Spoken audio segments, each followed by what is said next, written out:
Hello, everybody. It is Moko here with another reading for you guys this week, but this time I'm finally doing a political reading. I have not done one in what feels like months, ever since the Roe v. Wade Dobbs decision. So, without further ado, I am doing President Xi Jinping, but because I don't find him to be that charismatic as a leader, I'm going to look at him for a little bit, but also look at what's going on with China, their financial collapse potentially, the virus that shall not be named, as well as the relationship between the US, Taiwan, blah blah blah, all this stuff. All right, so without further ado, let's get started.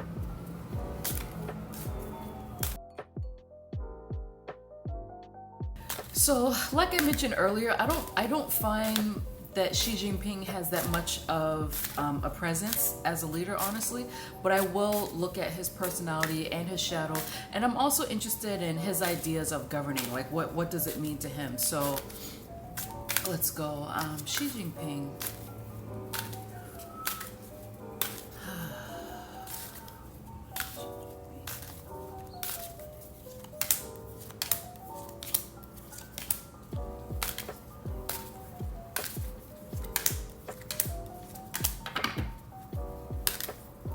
Yeah, okay. So this actually makes sense to me. He let's see. Interesting. Doesn't he get made fun of for being compared to Winnie the Pooh a lot? So here he's showing up as actually quite feminine, but the thing here is he's not acting alone. He's acting as a group, or yeah, as a group of people, which makes sense because I don't know, is China still considered a communist country? I know people say the CCP, Chinese Communist Party, but I'm not sure if technically they're still a communist country. But he doesn't come across as an individual. He comes across more as a group of people. And actually, this is funny because I'll put a banner for my first Ukraine reading with Putin, but I think this represents China here. This energy here, where it's a collective. It's a collective of people who create things. So he's actually not as a leader. He's not really showing up in the cards as a leader. He's showing up more like China, prosperity, and a group. So it's like his individuality has taken a back seat in order to represent China as a country. But as a leader, though, like he plans to stick around for a very long time. He plans to stick around for a very long time, and I get the feeling that it doesn't seem like he schemed his way into his position, but it does seem like he worked his way up there, and that he has a lot of battle scars from it. But I don't know. Here at least as a leader, he comes across as like representing his country well, and the economic interest of the country. Maybe not the people, but the economic interest. And at the bottom, I asked, how does he come across in his personal life? He's actually quite generous. I don't know if he has children or anything, or if he's married or whatever, but he comes across as a very generous and kind man. Kind, compassionate, generous, hardworking as well. Maybe his personal life is not exactly what he wants it to be, but he comes across as a nice guy. Despite what's happening, despite what he does as a leader, he in his personal life, nice guy, kind. I'll just draw the shadow cards here, since I'm not really getting too much on him.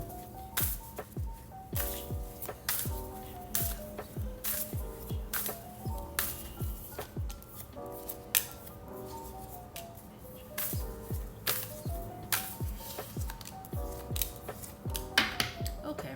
So he has the same here. This Queen of Cups for him shows up. Despite what he does, he comes across as a generous guy. I know it's hard to believe, but that's what it is. So the generosity is here, the compassion is here. The thing is, so his shadow side as a leader, it does show that he is kind of bringing death, guys. And I mean, this video is probably going to be like so far down in the algorithm, but he does bring death. He does. So even though he still is showing up as a generous person, like it's like no, there's no question what he brings really. But I also feel like in his mind, he thinks that this needs to happen, this purge needs to happen in order to regenerate China.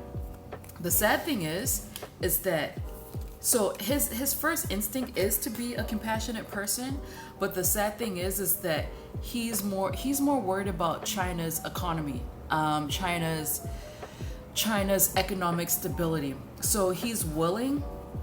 So in order to achieve that end, he is willing to cut off whoever he chooses, to sneak, to deceive, to lie, to obfuscate, to hide things, to be deceptive in order to secure his position as a leader now.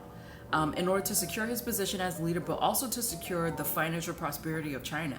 So in his mind, so here I said that he's representing the collective.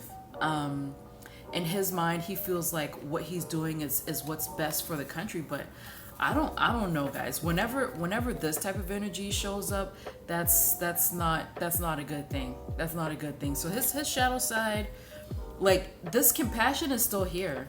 It's the same energy. This compassion is still here, but it's almost like he had to turn it off in order to do what he has to do as a leader. So it's actually in the cards, his energy is coming across as more interesting than he does as a leader. All right, so now let's go to the political questions. So even though we already saw hints of this, I would like to know what's his philosophy on governing. Xi Jinping, what is his philosophy and his ideas of governing? I mean, I could probably skip this question, but I want to get more information.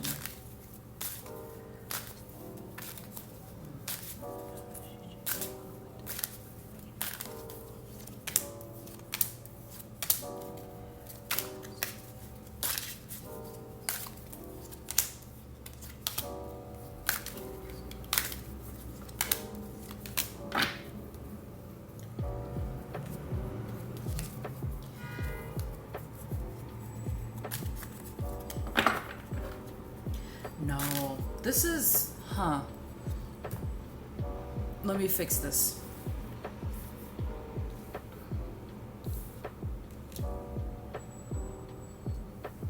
This is here.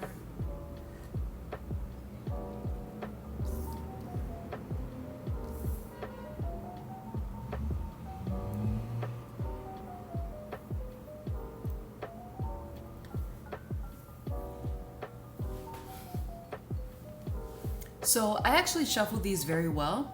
By the way, I shuffled these very well, and it's coming up again. Like he, okay. So I asked, how does he feel about governing China? How does he feel about the Chinese people, and how does he feel about the Chinese economy? So, so I'm actually quite shocked about this. So it looks like he loves China.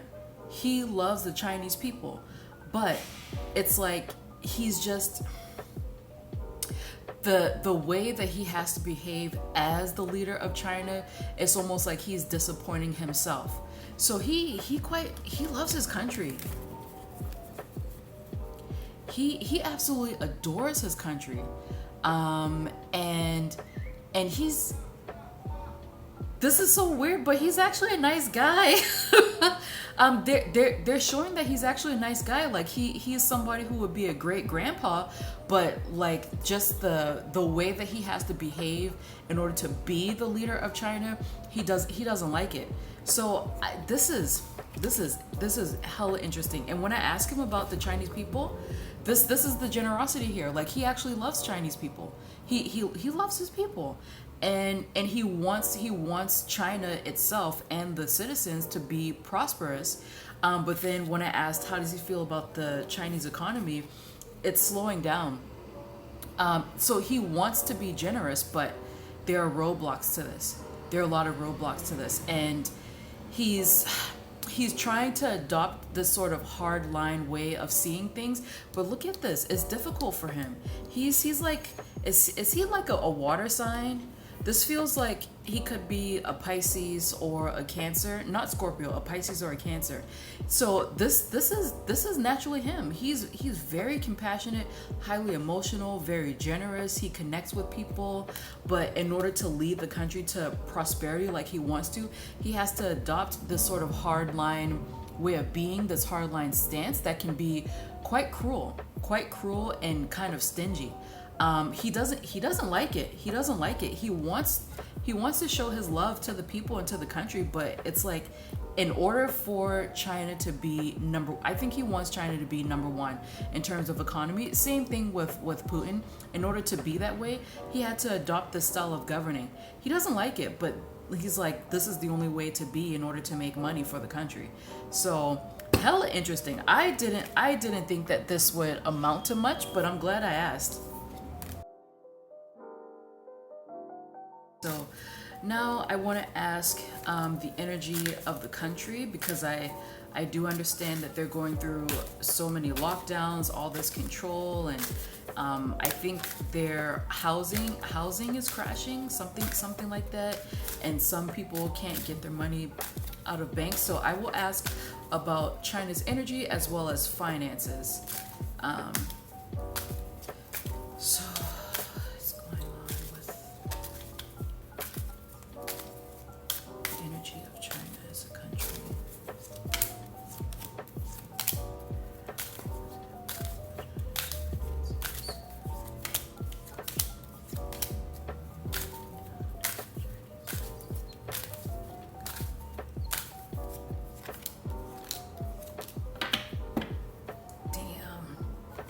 Damn. Yo, this I think this is saying, I feel like I'm picking up on this really well. Seriously well. I think this is saying that their prosperity as a collective, it's like, it's not, I don't feel like the economy is going down per se, but I feel like the prosperity boom that they've experienced over the last, what, like 50 or so years, it's coming to a pause. So rich people will still be rich, but like the access to money is on a standstill. So this could be referring to so I keep asking about China energy, and it's all about money, guys. But this could be referring to people not being able to withdraw money however they see fit. Or it could just be like the means of production are on pause. But this is what it looks. The energy, they're as a country, they're mostly concerned about money. And these are like very similar cards that showed up for Xi Jinping. And I said how he's not really showing up. It's mostly the country and the collective. But this is what's happening with the collective, where it looks like the money, the prosperity growth is it's not declining, but it's just coming to a standstill. They're kind of in like a lull moment at this time. And so I asked about the financial collapse, and the cause of it is government decadence. So here's government here. Here is, finances, banking. Actually, I feel like these are banks. Finances, banking, other institutions of government and money. And then here is the decadence. So I don't know what was going on. Maybe it's something similar that happened with the last housing crash in the US, where these banks were handing out money like lollipops, and it all came crashing down because they were making money off of these loans as well. So it's basically saying that this is the fault of government and financial institution decadence. And I asked on a whim, how do Chinese citizens feel about their government now? And it looks like many are deciding to flee. Many are deciding to flee. I think that a lot of men are going to be leaving. I don't think that they're going to like different parts of China. I think that there's going to be a huge exodus out of the country, period. They may go to Southeast Asia. I don't know. I don't feel like a lot of them are coming to the West. I feel like a lot of them are going to stay close to the region, but they're just going to leave China. Period. And they feel like they can get what they want in a different country. Like they could use their money that they have in China and live in, like, I don't know, Bali or somewhere, and be like a king. So they're sort of like kind of over the government right now, and a lot of them are trying to escape. So there's that. All right. Okay, so now someone actually specifically asked this question, and I wasn't sure if I was going to ask it because anytime you bring this up, your channel gets shadow banned. So I'm going to try to word this in a creative way. So this person wants to know if Miss Rona was released from China on purpose or an accident. So let's ask this question now. I'll ask it in my head so that these keywords, I won't get banned for them.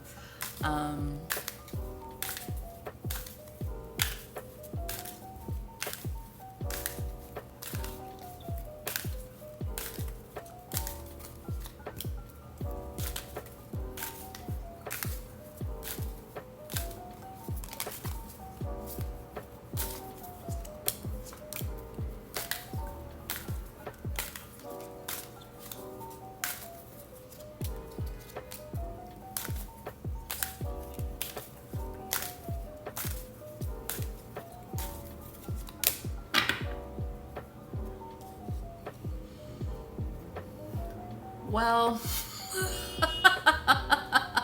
well, well, well, damn. Well, okay. Um, so, yeah, guys, it looks like they did have something to do with the virus that shall not be named. But they were not alone. They weren't alone. Let me draw some extra cards.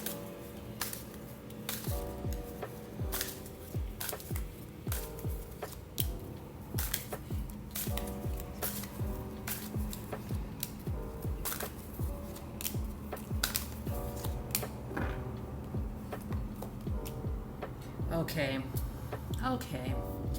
Okay. Well, okay. Yeah, they were not alone. This was actually a collaboration. So one thing that I do know is that that research facility was funded and built by France after the 2003 pandemic. I think that could have been bird flu, maybe. Oh my goodness. So I asked, so I know that they were not alone. They were not alone. And I asked, were other countries involved? Yes.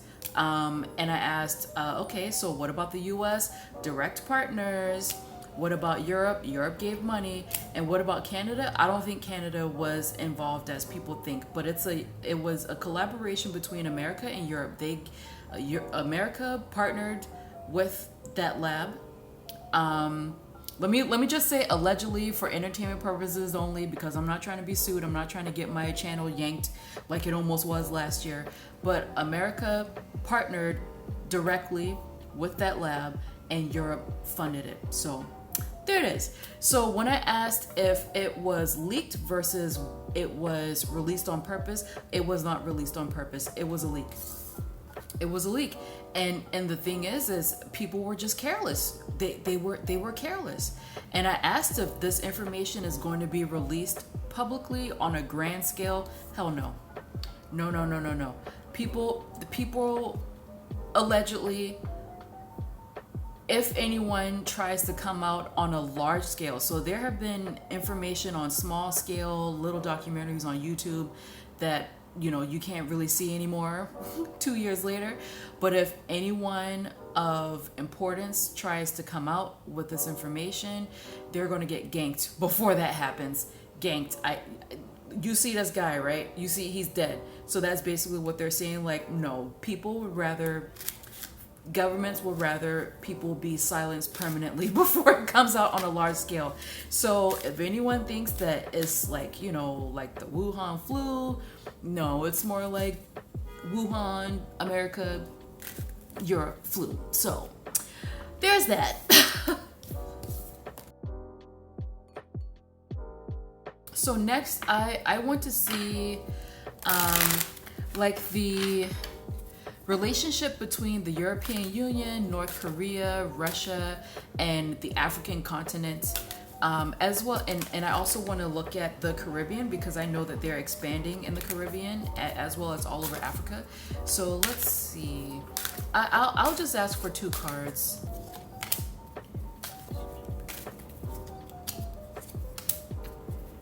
So, okay.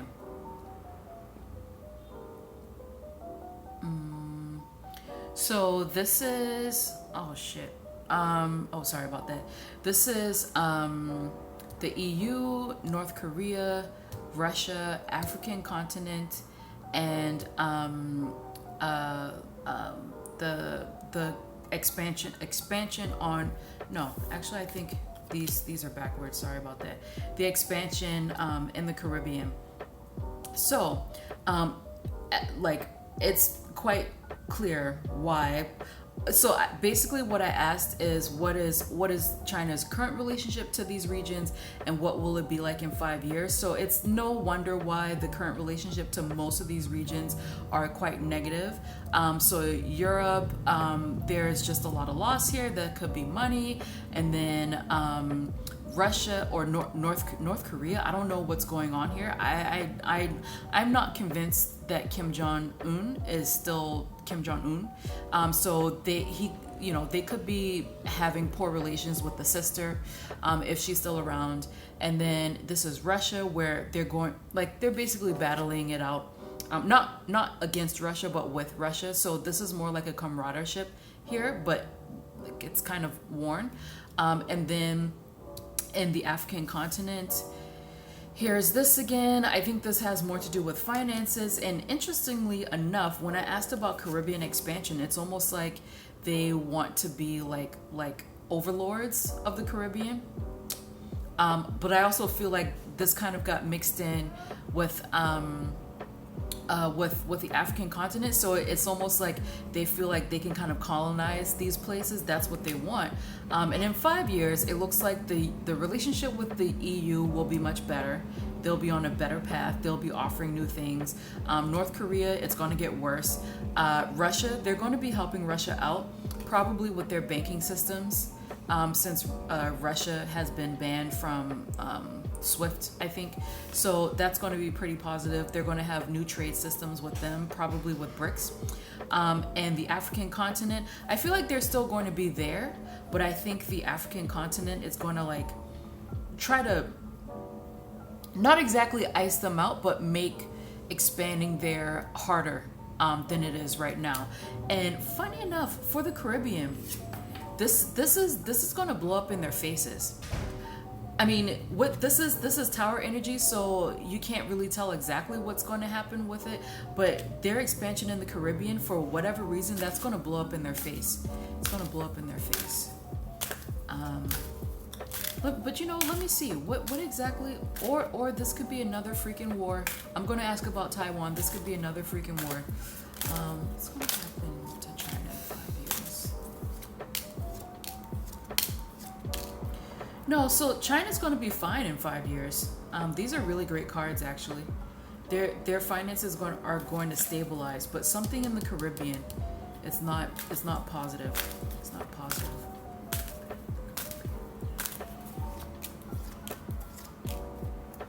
Oh, they're going to have to get out. They're going to have to get out. So 5 years.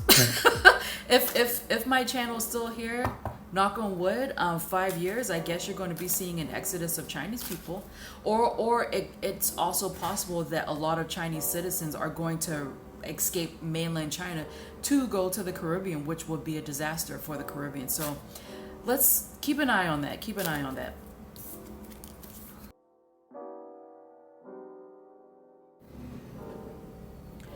All right, so finally I asked about the Taiwan conflict. So Taiwan is here, China is there, and the United States is at the bottom. And I am not at all surprised by what I see so far. China, as a country as a whole, because I'm not asking how does she feel about all this, because he's acting as the country, so I asked the country. It's not that they're happy that a potential war could break out, but it's more like they feel, as a country, it feels excited that a sister company is coming, or a sister country is coming back to the family. So, and I kind of see this as sort of like the one China policy, because it's almost like a family card. So it looks like they're saying that, oh, you know, we welcome Taiwan back. Taiwan belongs to us. We're happy that China is doing something to get this country to come back to us, basically, to come back to the fold. Whereas Taiwan is like, can y'all leave us out of this shit? We don't want to fight. We want peace. Like, we don't want this. And I actually feel like Taiwan is going to try to work to make a compromise with China, but it's going to end up in a disaster, really. And I'll ask if this disaster is going to be a war or if it's just going to be a diplomatic disaster. And at the bottom, we have the United States. And the United States, it's funny. So the United States is offering assistance, but it looks like kind of the US doesn't actually want to do it. Like, unlike Ukraine, it looks like the United States doesn't actually want to support Taiwan, not really. But I mean, it looks like the US is getting there's a financial incentive here, even though we're the ones who are giving money for arms and whatnot. Like, we're receiving money back, and this is probably defense contractors, maybe, or maybe weapons manufacturing. So there's that. To me, this energy looks like it's not a good idea for the US to get involved. But let's see. Let's ask more questions.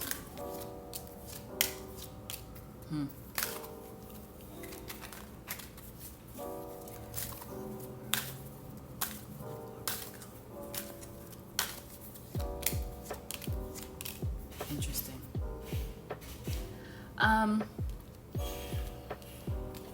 So it looks like no. I don't feel like a full-out war will break out between the United States and China. We're actually partners. I feel like this seems more like defense. So like defending one's turf, defending one's ideas. But no, I feel like even though the countries are talking trash to each other right now, China and the United States are partners. We're partners. And actually, these two cards are signs of Leo for me. So it's almost like China and the US are one and the same. Even though we have a different style of governance, we're actually more similar than we're different. And I asked if a war would break out over Taiwan specifically. And I feel like the answer is like kind of up in the air. And if one does, it's going to be later, and it's going to be part of a world war, not necessarily an isolated thing with Taiwan. And again, I put a card up for the information, the reading that I did, the first reading I did for Ukraine on YouTube, first and last reading I did for Ukraine on YouTube. And I said that even if a world war does break out, it's not going to be as bad as we think it's going to be. I know that sounds kind of ridiculous, but that's what I got from it. So like, whether or not war will break out on Taiwan's turf, it's iffy, you know, and even if it does, it's going to happen much later than anyone thinks that it will. But in terms of the United States and China going to war directly, no. We'll like say, F you guys, or you guys are stealing this, they're stealing that. We'll do that, but a full-out war, no. All right, guys, that is it. I hope people who are interested in political readings find this reading interesting, and I will see you next week for a celebrity reading. All right, bye, guys. If you would like a personal reading from me, then please go to my website at www.tarotbymoko.com and click on the Book a Reading button from the homepage. From there, you will be redirected to my shop, which includes categories for career, future forecasts, general inquiries, love and relationships, personal growth, as well as options for expedited delivery. I have a spread for almost every occasion, but of course, love and relationships is the most popular, with readings for your future partner, no contact, will you ever find love, how does your crush feel, as well as sugar daddies. And if you do not feel comfortable purchasing from my website, then you can find me on Etsy under the same name, Tarot by Moko, where I have the same exact readings that I have on my website. And for those of you who would like to learn how to read the tarot, then just visit my blog, and there you will find a series called Learn Tarot with Me. There, I will provide definitions for the cards, as well as tips and tricks to help you become more intuitive with your tarot reading. All right, thank you guys so much for checking out my YouTube channel. I hope to see you next week. Bye-bye.